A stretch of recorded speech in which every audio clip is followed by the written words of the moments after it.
네, 그러면 우리 일부 우리 장 교수님께서 PPT로 책에 대해서 소개해 주시는 시간 갖도록 하겠습니다. 네, 안녕하십니까. 다시 인사드립니다. 장동민이라고 합니다. 우리 박 목사님께서 교수들을 별로 좋아하지 않는다 이렇게 말씀하셨는데, 아마 그것은 교수님들이 세상 모든 것을 다 알고 이걸 설명해 주고 나 하는 대로 따라와야 된다 이렇게 주장하는 직업이기 때문에 그런 것 같습니다. 그런데 저는 제가 많은 것을 안다고도 별로 생각하지 않고요. 또 저에게로 끌어오고 싶다 이런 생각도 전혀 없습니다. 그냥 하나님께서 제 일생의 경험을 통해서 주신 것들, 그것을 함께 나누고 또 저도 배우고 함께 대화하고 우리가 같이 이 어려운 시대를 살아가는 동료 크리스찬으로서 어떻게 함께 힘을 합쳐서 정말 죽어가는 한국 교회 기독교를 다시 살릴 수 있을까 하는 것이 저의 평생의 목표입니다. 제가 정말 좋은 시절에 헌신을 하고 목회자가 되고 대접을 많이 받고 편안하게 살았는데, 우리 후배들 다음 세대에 이런 기독교를 물려주지 못하게 된 것 같아서 그게 너무 고통스럽습니다. 오늘 우리 함께 지혜를 모아서 다음 세대를 준비할 수 있으면 좋겠습니다. 제가 그 강의 제목을 좀 거창하게 잡았죠. 포스트 크리스텐덤 시대의 한국 기독교 이렇게 잡았습니다. 제가 한 두 가지 정도로 생각을 해보려고 하는데요. 우선 포스트 크리스텐덤 시대가 무엇인가, 그리고 포스트 크리스텐덤 시대에 우리 시대에 일터 사역하시는 분들이 많으실 테니까 제가 그동안 쭉 생각해 오던 것을 몇 가지로 이렇게 정리를 하고 제안을 드리는 시간을 갖도록 하겠습니다. 이 책인데요. 포스트 크리스텐덤 시대의 한국 기독교. 이 내용은 책은 굉장히 두꺼워요. 그런데 한 줄로 요약할 수 있습니다. 한국 사회는 크리스텐덤이 아닌데 한국 교회는 크리스텐덤 교회의 특징을 가지고 있다. 그래서 안 맞는 거다. 그래서 한국 교회의 형태와 습속, 더 나아가 신학과 메시지도 시대에 맞게 바뀌어야 한다 하는 내용이에요. 1, 2, 3부로 책이 구성이 되어 있는데 1부는 크리스텐덤이 뭐고 포스트 크리스텐덤이 뭔가, 또 2부에서는 그러면 신학이, 메시지가 어떻게 바뀌어야 되는가, 성경 읽기가 어떻게 바뀌어야 되는가, 또 3부는 교회는 그러면 어떻게 바뀌었으면 좋겠는가, 그 형태가 이렇게 바뀌어야 된다, 또 기존 교회는 이렇게 바뀌었으면 좋겠다, 개척 교회는 이런 식으로 해야 되지 않겠나, 이런 내용들이 쓰여져 있습니다. 그런데 주로 이제 2부는 신학적인 성경 읽기고 3부는 교회의 변화이잖아요. 그런데 시대가 이렇게 바뀐 만큼 교회만 변하는 것이 아니라 교회를 둘러싸고 있는 많은 소위 이제 기독교계라고 표현할 수 있겠죠. 그 기독교계의 모든 사역들도 다 바뀌어야 되는 것이 아닌가 하는 생각을 가지고 있는데, 거기까지는 나가지는 못했죠. 책에 지면도 있고 해서요. 예컨대 국가와 교회의 관계, 우리가 예를 들면 지금 차별금지법이라든지 또 사립학교법이라든지 이런 것이 이제 이슈가 되고 있지 않습니까? 이 국가와 교회의 문제 관계거든요. 이것을 우리가 어떻게 접근할 수 있겠는가?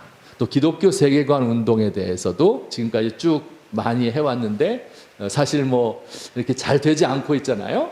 그 왜 그런가? 어떻게 바뀌면 좋겠는가? 기독교 교육은 어떤가? 예컨대 또 기독교 학교에서 미션 스쿨에서의 교육도 그렇고 또 대학에서도 그렇고요. 캠퍼스 사역도 그렇고요. 바뀌어야 될 게 너무 많다. 해외 선교의 방식도 이전 크리스텐덤 방식이 있다면 이제는 완전히 탈바꿈해야 된다. 기독교 언론과 방송들도 마찬가지고, 물론 당연히 신학교육도 마찬가지로 바뀌어야 되는데 너무 바뀔 것이 많다. 아마 평신도 사역, 일터 사역도 그 중에 하나이다. 이렇게 생각이 되어집니다. 그러면 우선 크리스텐덤이란 무엇인가 하는 거 간단히 말씀드리면 대충 다 아시겠지만 기독교 세계다 이렇게 표현할 수 있겠습니다. 기독교가 한 사회의 법과 정체와 사회적 이념과 관습과 문화와 교육을 지배하는 사회이죠. 이슬람 세계를 상상하면 됩니다. 오늘날 우리 예컨대 이슬람 국가에 가면 저렇게 법과 정체와 이념과 관습, 문화, 교육 이걸 다 지배하고 있지 않습니까? 그런데 기독교가 한때는 이런 일을 서구 사회에서 감당했었다. 그래서 국가는 기독교의 교리와 예배와 선교를 지지하는 것이죠. 또 교회는 국가를 정신적으로 서포트하는 이런 그 시대, 이것을 크리스텐덤이라고 이야기합니다. 그 특징으로서 모든 사람이 명목상 그리스도인이 태어나게 되면 유아 세례를 받지 않습니까? 그래서 모든 사람이 태어나게 되면 한 가정의 일원이 되고 그리고 국가의 시민이 되고 또 동시에 교회의 멤버가 되죠. 이 세 가지가 한 아이가 태어나면 동시에 이루어지게 되는데 명목상 누구든지 그리스도인이다 이렇게 볼 수 있겠고 그리고 교회와 국가 간의 이제 협력 체계가 잘 이루어지겠죠. 당연히. 그리고 기독교가 정치, 경제, 문화, 교육, 가정 모든 것을 다 지배하는 이런 사회, 이런 특징을 가지고 있다. 이렇게 말씀드릴 수 있겠습니다. 이것을 이제 시대적으로 우리가 역사적으로 살펴보면 예수님 시대로부터 313년 밀라노 칙령, 콘스탄티누스 대제가 전쟁에서 승리를 하고 기독교로 전 제국을 통일해야 되겠다. 이런 마음을 가지게 되죠. 그때 이제 밀라노 칙령을 반포하게 되는데 그 이전 시기를 프리크리스텐덤이다 이렇게 부르고 그 이후로 이제 크리스텐덤이다 이렇게 생각하시면 되겠습니다. 근데 이 크리스텐덤은 글쎄 이게 언제 없어져서 포스트 크리스텐덤이 되었는가 하는 거 뭐 다 어려운 이야기입니다. 그래서 어떤 분은 이제 더 훨씬 전으로 거슬러 올라가기도 하고 또 어떤 경우는 예컨대 미국 사회 같은 경우는 아직도 크리스텐덤의 관습이 많이 남아 있습니다. 예컨대 아마 기억하실지 모르겠지만 이제 한 2, 3년 전에 플로이드 사건 있고 막 데모가 일어나고 막 미국에서 난리가 났잖아요. 그때 군인들을 시위대 제압을 위해서 이렇게 투입시키면서 트럼프 대통령이 그 백악관에서 가장 가까운 교회에 가서 성경책을 들고 사진을 찍었습니다. 뭘 얘기하려고 하는 거겠어요? 내가 하는 것은 하나님의 뜻을 따라서 지금 행하고 있는 것이다. 우리나라의 모든 크리스찬들은 내가 하나님의 사람인 것을 인정하고 나를 이 권위를 인정해 주었으면 좋겠다. 이런 의미로 우리가 생각할 수 있겠죠. 그러니까 아직도 어떤 의미에서 미국은 크리스텐덤이 완전히 끝나지는 않은 것 같아요. 하지만 일반적으로 1960년대를 뭐 전 세계적으로 이제 크리스텐덤이 거의 끝났다 이렇게 평가를 할 수가 있겠습니다.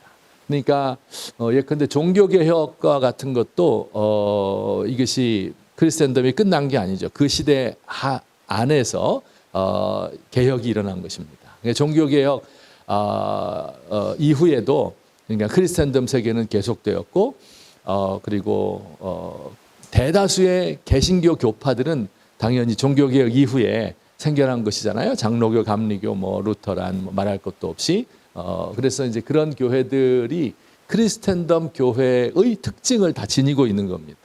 근데 이것이 우리나라에 전파되었는데 똑같은 교회의 형태이잖아요. 그래서 우리나라에서는 잘 맞지 않는다 하는 것을 제가 말씀드리고 싶은 겁니다. 그 해체 과정을 제가 몇 가지로 정리를 해보았어요.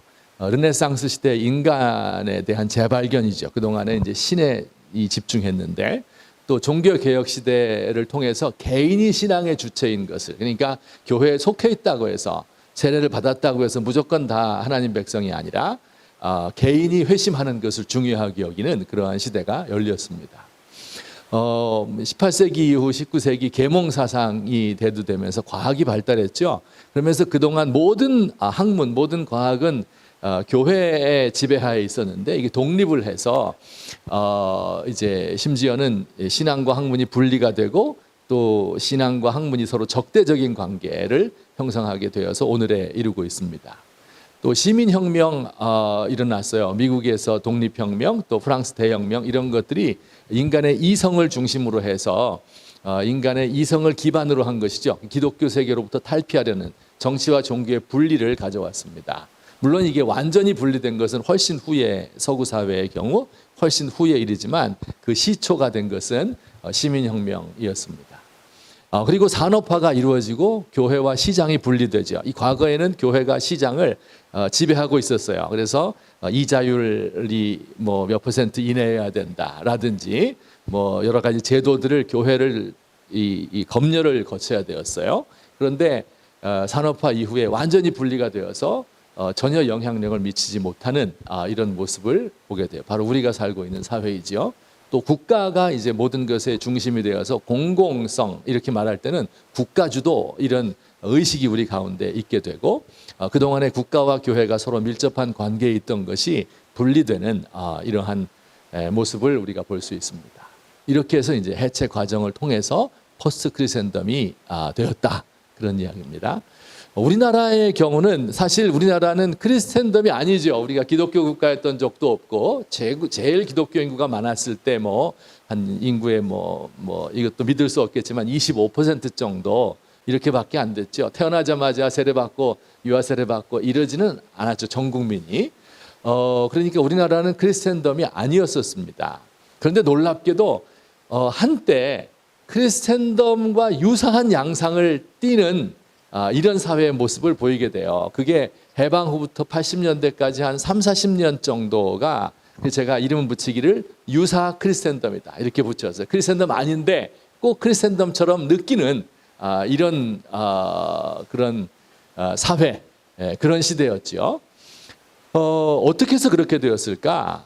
유사 크리스텐덤의 초석을 최초의 기독교 선교사들과 우리 성도들이 그 초석을 놓았습니다. 구한말 일제강점기 시대에 이제 기독교가 한국에 전파되었는데 그때 당시에 이제 우리나라가 가지고 있던 최우선의 과제 두 가지를 말하면 반봉건 반외세죠. 신분제를 철폐하고 미신을 타파해야 되고 뭐 남녀가 평등해야 되고 이런 거 있잖아요.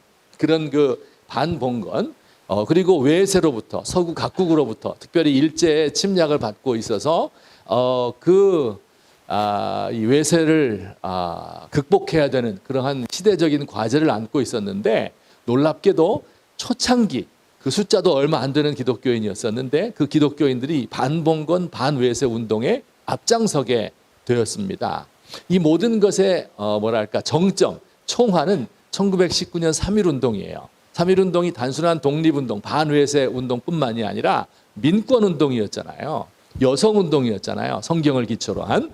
그래서 이것이 이제 어떤 그 기독교가 한국 사회의 모순의 전면에 서서 그 모순을 헤쳐나가려는 이런 모습을 보이게 된 거죠. 그래서 사람들로부터 인정을 받게 되고 그리고 기독교야말로 다음 세대 우리가 이제 추구해야 될 어떤 사회적인 이념을 제시하고 있다. 이렇게 생각이 되어졌어요. 그러다가 해방 이후가 되니까 해방 전에는 기독교에 대한 신뢰도가 굉장히 높았음에도 불구하고 일제의 압박도 있고 또 시대적인 여러 가지 상황 때문에 교회가 성장하지 못했습니다. 그런데 해방 이후에 급속한 성장을 하게 됐는데 물론 그 이유는 성령께서 우리와 함께 하셨다. 여러 가지 원인이 있을 수 있겠지만 사회적으로 기독교가 이제 인정을 받고 앞장서서 우리의 문제를 해결한 데 있습니다. 해방 후에 우리나라의 최우선의 과제가 무엇이었을까요? 첫째는 일제청산이고 두 번째는 너무 가난하니까 못 살으니까 산업화가 있어야 되고 또 나라를 수호해야 되니까 반공이 있어야 되잖아요. 근데 이제 우리가 일제청산에는 좀 실패하게 되죠. 우리 사회 전체가 다 실패했지만 기독교도 이게 제대로 하지 못합니다. 이게 나중에 이제 문제가 되겠죠. 그러나 반공과 산업화 면에서는 역시 기독교가 앞장을 서게 되죠. 군사정권 때도 이 두 가지는 우리나라의 이제 가장 중요한 아젠다였었는데 또 이것을 뒷받침하는 것이 이제 미국이었었는데 오랫동안 우리가 미국을 닮아가고 미국의 원조를 받고 이런 환경이었었는데 기독교가 맨 앞장서서 프론트에 서서 이 일을 감당했죠. 그래서 우리 사회를 이끌고 가는 그 주류가 되었습니다. 예컨대 재헌국회 때 이제 고위 관료들이나 국회의원들이나 이런 분들이 40% 정도가 기독교인이었어요. 당시에 기독교 인구가 한 3% 정도 됐는데 40%니까 엄청난 거죠. 미국에 유학을 다녀온 사람도 있고 기독교로부터 혜택을 받기도 하고 많은 교육을 받고 선각자들이었기 때문에 기독교가 앞장섰어요. 그리고 그 40%라고 하는 것은 오늘날까지도 변함이 없어요. 지금도 아마 21대 국회도 한 40% 정도가 기독교인입니다. 이것은 그때나 지금이나 쭉 지속되어 오는 엘리트들의 종교가 된 것이지요. 그러면서 이제 여러 가지 아까 이야기했던 크리스텐덤의 특징이 나타나는 거예요. 국가와 교회가 하나가 되고 또 기독교인들이 사회의 전면에 서고 주류가 되고 문화를 지배하고 교육을 지배하고 이런 현상들이 나타나게 되는 것이죠. 그러나 이것이 1980년대에 들어오면서 이제 당시에 우리나라 최고의 아젠다는 민주화였었는데 민주화에 앞장서질 않았습니다. 보수적인 기독교가 대다수의 기독교인들이요. 그리고 다원주의 시대가 열렸는데 이것을 감당하지 못한 거예요. 그래서 기독교가 쇠퇴되는 포스트 크리스텐덤 시대에 들어가게 되었다. 그 과정은 민주화 운동에 이제 기독교가 앞장서지 못하면서 어떤 그 수구화, 보수화되는 이런 경향, 또 친미 반공이 이제 시대적인 7, 80년도에 이제 중요한 이제 주류였다고 하면 이제 이것이 뭐 퇴조하게 되지 않습니까? 그리고 산업화가 기독교와 밀접한 관계에 있었는데 그 산업화로 인해서 생겨난 많은 모순들, 문제점들, 양극화, 기후 위기 이제 이런 것들에 기독교가 일정 부분 책임을 져야 되기 때문에 사회적으로 신뢰를 잃게 되었습니다. 포스트 모더니즘 다원주의에 대해서 기독교는 절대성을 강조하고 배타적인 종교이기 때문에 이것을 뭐랄까 이 시대적인 정신에 잘 부합하지 않는 이런 면을 볼 수 있어요. 그래서 이런저런 이유로 해서 유사 크리스턴덤 한 3, 40년 정도 정말 좋았던 황금기였었는데 이것이 해체가 되어버려서 오늘 지경에 이르게 되었다 하는 것이 이제 제가 한국 기독교를 보는 그런 하나의 입장이 되겠습니다. 그리고 한 가지 이제 질문이 드는 게 포스트란 말이 하도 많이 나오니까 포스트 모더니즘은 뭐고, 그죠? 포스트 크리스텐덤은 뭐고, 포스트 콜로니얼리즘은 뭐냐? 예, 이 포스트란 단어는요 두 가지 뜻이 있어요. 하나는 뭐뭐의 끝자락에 그런 뜻이 있고, 또 하나는 뭐뭐를 넘어서 뭐뭐의 후에 그런 뜻이 있습니다. 그래서 포스트 모더니즘 그러면 모더니즘의 끝자락에 나타났다는 뜻도 있고 그 모더니즘의 이후 세계다 이런 뜻도 있습니다. 뭐 다른 포스트 다 마찬가지예요. 이 세 가지가 조금씩 이 에스펙트가 달라요. 그러면서도 겹치는 부분도 많이 있습니다. 포스트 콜로니얼리즘이라는 것은 이제 1945년 이후에 제3세계가 서구 세계로부터 독립을 하지 않습니까? 그런데 독립을 정치적으로는 독립을 했는데 문화적으로 사상적으로 독립을 하지 못했어요. 그래서 이제 이걸 독립을 해야 된다 하는 이런 사상을 포스트 콜로니얼리즘이다 이렇게 말하고, 포스트 크리스텐덤은 이제 그 서구 사회를 지배하던 게 기독교였었는데 그 기독교 사회로부터 탈피한다 이런 의미가 있고요. 포스트 모더니즘은 기독교와 모더니즘이 한동안 같이 갔거든요. 그런데 이 모더니즘의 문제점을 극복해야 된다. 포스트 모더니즘이죠. 그래서 이 세 가지 포스트주의들이 서로 겹치는 부분이 있고, 그러나 좀 더 이 강조점들은 다르다. 뭐 이것은 각자 좀 더 공부를 하셔야 될 것으로 생각이 됩니다. 간단히 좀 정리를 해보면요, 크리스텐덤 시대와 포스트 크리스텐덤 뭐가 달라졌느냐? 모든 사람이 명목상 그리스도인이라고 했는데 사실은 포스트 크리스텐덤 시대가 되면서 기독교가 사회의 비주류가 되는 거죠. 그래서 탈종교화, 우리가 지금 보고 있는 종교가 더 이상 필요하지 않다 우리 사회에서. 단적으로 보여지는 게 성직자의 지위 같은 것이, 과거 크리스텐덤 시대는 왕이 있고 성직자가 있고 이 동등한 지위, 어떨 때는 성직자가 더 교황이 더 높기도 하고 이랬었잖아요. 그런데 그 일정한 그 지위를 잃어버리게 되는 거죠. 그래서 목회자들이 하나의 전문직 정도로 이렇게 생각이 되는 것을 볼 수 있습니다. 그러니까 세금도 내야 되고 사회에서 그 직분도 감당해야 되고 국가가 가지고 있는 공적인 역할이 훨씬 더 많아지고 교회의 역할은 축소되는 이런 모습을 볼 수 있습니다. 교회와 국가가 분리되죠. 그래서 기독교가 일종의 시민 종교의 역할을 했어요. 시민 종교란 말은 그저 이제 시민들이 어떤 그 정치 체제나 혹은 그 사회 이념의 뒤에 어떤 종교적인 힘이 있다.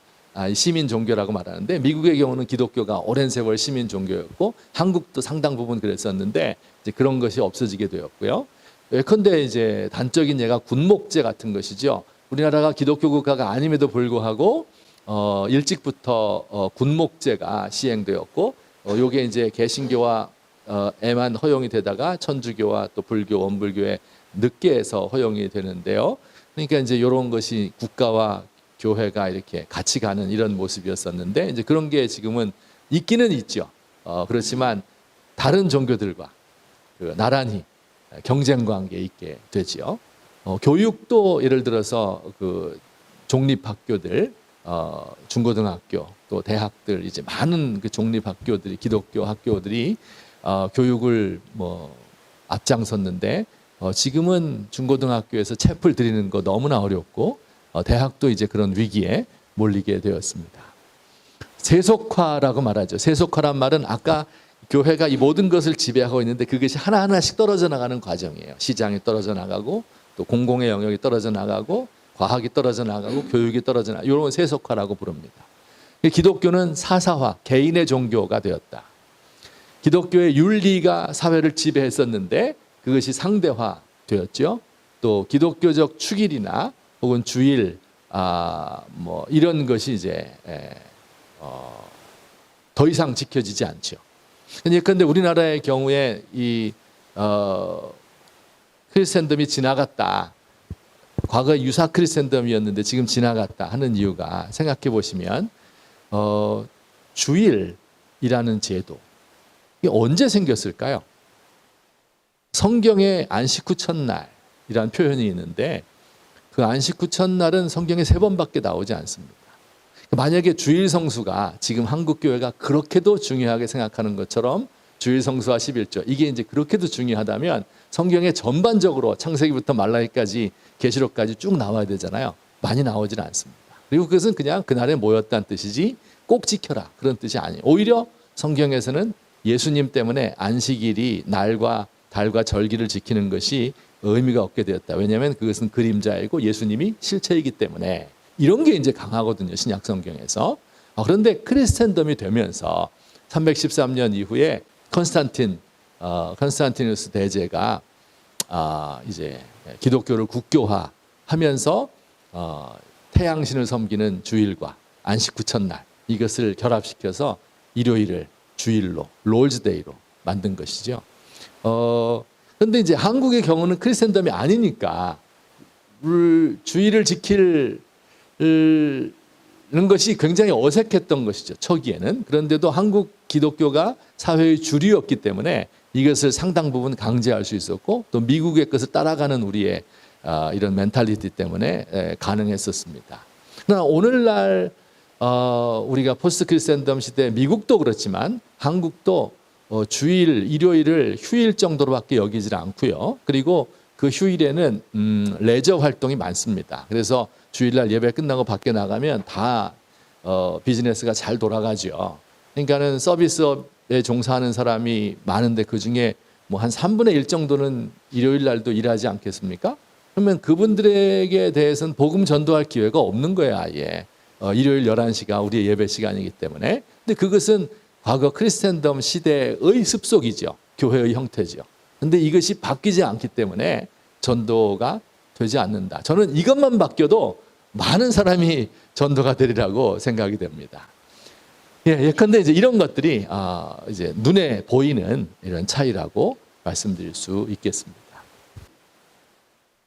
일터 사역에 대해서 간단히 제가 정리한 바를 말씀드리겠습니다. 일터 사역의 신학, 그 백그라운드가 되는 신학들이 있다, 이렇게 생각되어서요. 그 중에 하나가 기독교 세계관 운동입니다. 그래서 뭐 아브라함 카이퍼가 우리 정신 세계 가운데 다른 어떤 것으로부터 완전히 밀폐된 부분은 한 조각도 없고, 이 우주 안에는 만물의 주인인 그리스도가 이것은 내 것이다 라고 주장하지 않는 부분은 한치도 없다.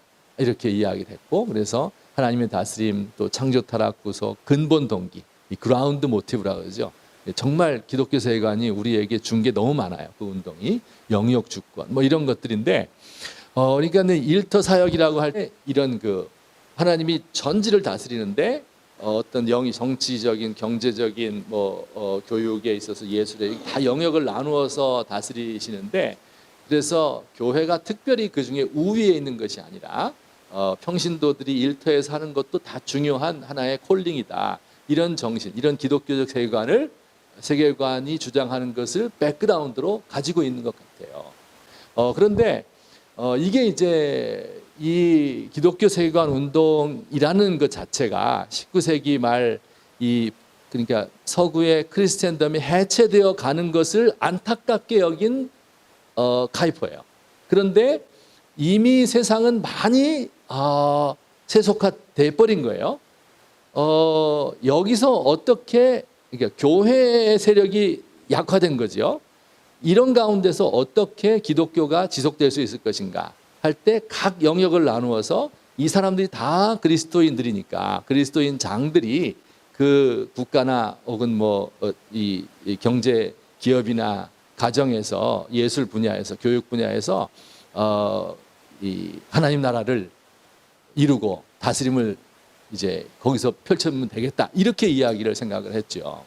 역시 근데 카이퍼도 크리스텐덤의 끝자락에 있는 분이라서, 예컨대 1980년대에 제가 이 기독교 세계관 운동을 접하게 되면서 제일 처음에 들었던 질문이, 아니 우리는 전두환 정권인데 거기서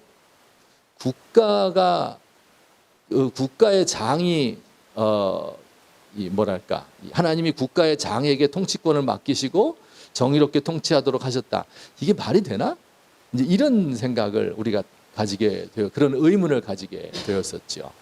그러니까 우리가 크리스텐덤이 아닌데 크리스텐덤처럼 생각을 하다 보니까 이런 의문이 생기게 된 것입니다. 그래서 제가 보니까 좀 낙관주의, 아직도 크리스텐덤에 있는 것으로 생각하는 것이 아닌가. 예컨대 콜링이라는 거 있잖아요. 콜링의 출발점이 이제 켈빈주의라 그래요. 직업 소명설이라고 부르죠. 그래서 루터도 마찬가지고 종교 개혁자들이 단지 성직자뿐만 아니라 모든 만민 사제주의, 그래서 모든 직업을 가진 사람이 사제들과 같은 이런 그 방식으로 자기 일에서 충실하게 최선을 다하면 하나님이 기쁘게 보신다. 직업 소명설이잖아요. 근데 오늘 우리 시대에 예컨대 라이더들에게, 플랫폼 노동자들에게 직업 소명이다, 당신이 이걸 소명으로 가지고 있다, 이렇게 말할 수 있을까요? 임시직 노동자들에게 그렇게 말할 수 있을까요? 이게 조금 이 콜링을 이야기한다는 것이 조금 이제 제가 볼 때 안 맞는다고 생각이 드는 거죠. 그러면 어떻게 해야 되느냐? 이 전문직에게는 맞을 것 같아요. 전문직 직종에 있는 분들에게는, 의사들은, 변호사들은 이게 다 맞는 것 같은데, 실제로는 안 하지만, 그런데 과연 이런 우리의 사회 속에서 직업 소명설이 과연 의미가 있을까 하는 생각을 이제 해보게 되는 거죠. 또 일터 사역의 신학 중에 두 번째가 복음주의인데요.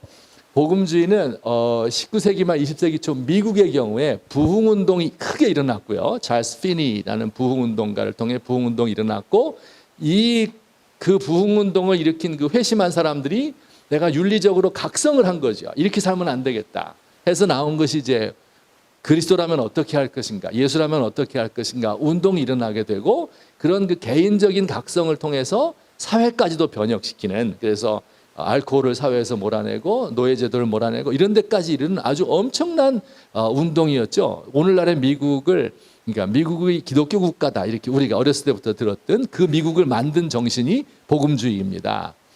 그리고 이제 로잔 언약에 와서 그 영미의 복음주의가 복음 전도뿐만 아니라 이 사회 참여, 이것도 중요하다, 이렇게 생각을 하기에 이르렀습니다. 너무 바람직한 발전이라고 생각을 하고, 그래서 아마 일터 사역을 하시는 분들도 이런 그 복음주의 영향을 받았으리라 생각을 하는데요.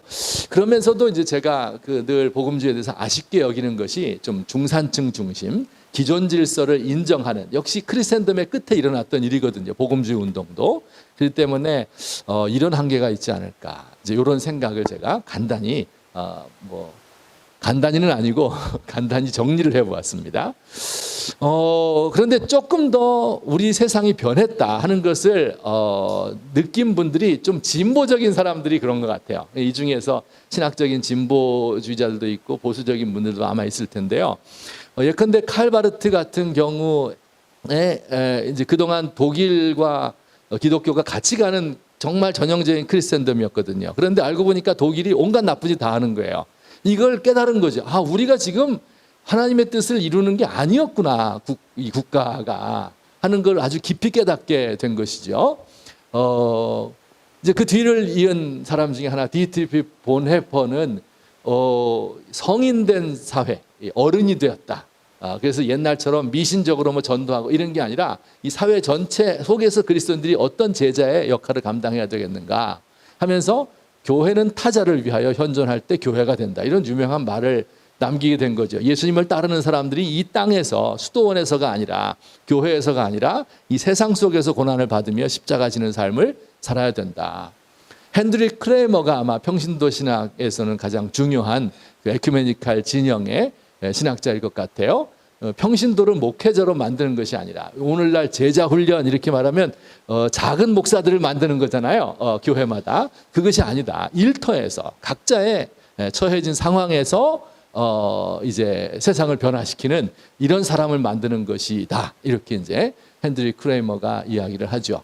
그리고 이제 발전해서 레슬리 뉴비긴이라는 분이 다원주의 사회에 이렇게 바뀌었다, 세상이 완전히 바뀌었다 하는 것을 인정을 하고, 그래서 선교적 교회 운동, 미셔널 처치의 선구자가 됩니다.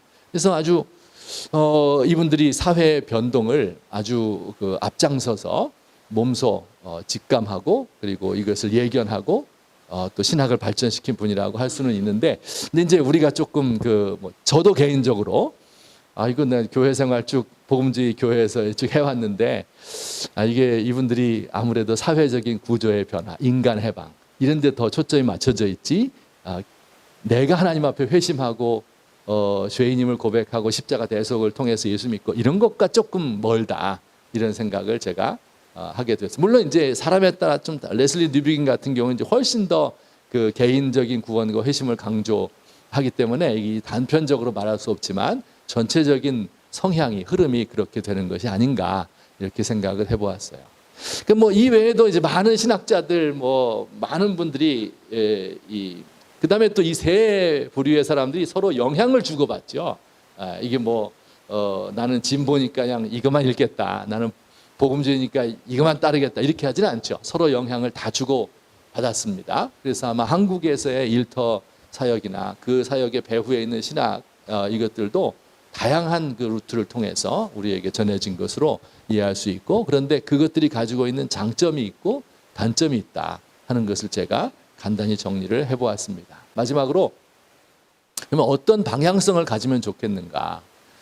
첫째, 그리스도인이 소수파임을 인정하고 두려움 속에서 소망을 잃지 말자. 성경을 보면요, 성경 66권이 있는데 다 역사 속에서 쓰여져 있지 않습니까? 그러니까 어떤 성경은 기독교가 왕성할 때, 하나님 나라가 왕성할 때 쓰여졌고요. 그리고 어떤 성경은 망했을 때 쓰여졌어요. 기독교 세력이 완전히 땅에 떨어지고 이래 됐을 때 쓰여졌어요. 구약 성경에서는 포로기 이후에 쓰여진 성경들, 포로기 때 쓰여진 에스겔이나 혹은 예레미야 같은 성경, 그 다음에 포로기 이후에 쓰여진 스가랴, 학개, 또 혹은 또 에스라, 느헤미야, 역대기, 이런 것들은 또 시편 중에 상당 부분 이것들은 이 기독교가, 그러니까 여호와 종교가 무너진 뒤에 쓰여졌어요. 신약 성경에서도 바울 서신, 사도행전은 기독교가 막 융성할 때잖아요.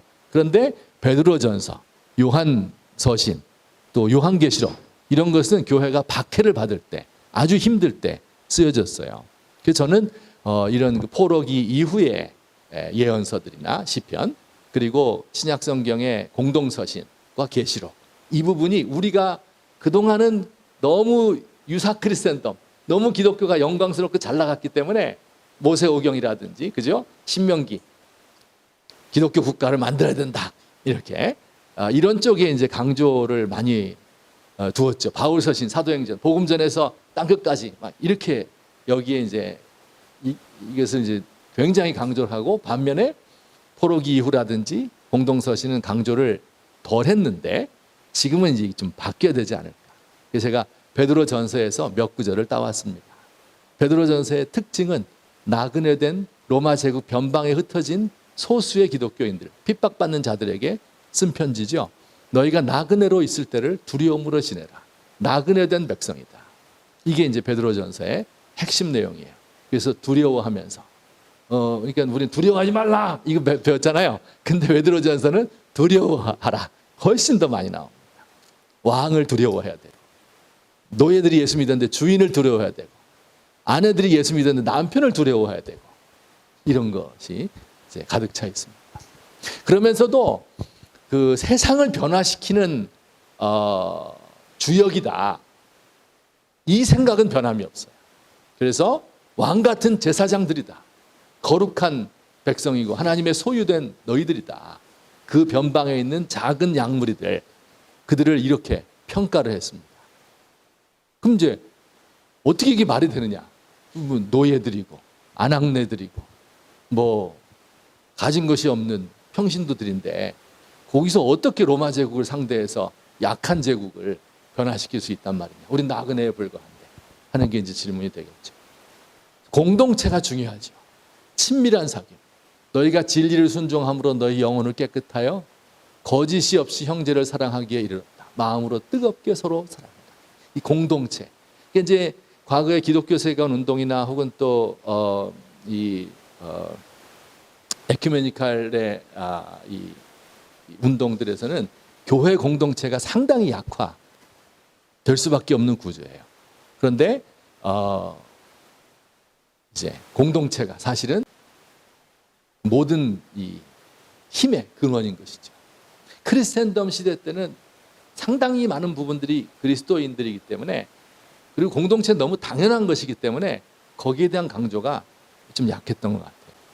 그런데 우리 시대는 공동체에 대한 강조가 훨씬 더 강화돼야 된다고 믿는 겁니다.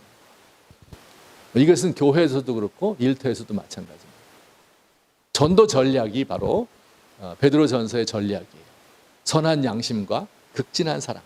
선한 양심 굉장히 많이 나와요. 선한 양심 뭐냐면 자기 일터에서 혹은 노예가 혹은 가정에서 선한 양심을 지키는 게 국가적으로도 아주 거룩한 삶을 사는 거죠. 남다른 삶을 사는 거죠. 그러면서 사랑을 베푸는 거예요. 아내가 남편을 주님이라고 부르고, 그다음에 이 국가에 대해서도 바칠 것 다 바치고 존경하고, 노예가 주인이 막 학대해도 참고 예수님이 참은 것처럼 주인을 공경하고 뭐 이렇게 하는 거예요. 어떻게 그게 가능할까? 너희들 도대체 왜 그렇게 사니? 충격받은 사람들이 물어볼 때, 그때 우리 안에 소망을 가지고 있기 때문이요, 이렇게 대답을 하라는 거죠. 이걸 준비해 놓는 거, 이게 좋은 복음 전도의 혹은 유일한 방식이다, 이렇게 이제 말씀하고 있는데, 이것이 이제 우리에게 좀 주는 그 의미, 도전, 이런 것이 많으리라고 생각이 듭니다. 제가 좀 약간 주제 넘은 것 같은데, 어쨌든 제가 그동안 쭉 생각해왔던 이제 평신도 사역 혹은 일터 사역에서의 그 신학적인 백그라운드와 그리고 좀 방향을 좀 아무래도 제시를 해보려고 노력했습니다. 이상으로 마치도록 하겠습니다. 고맙습니다.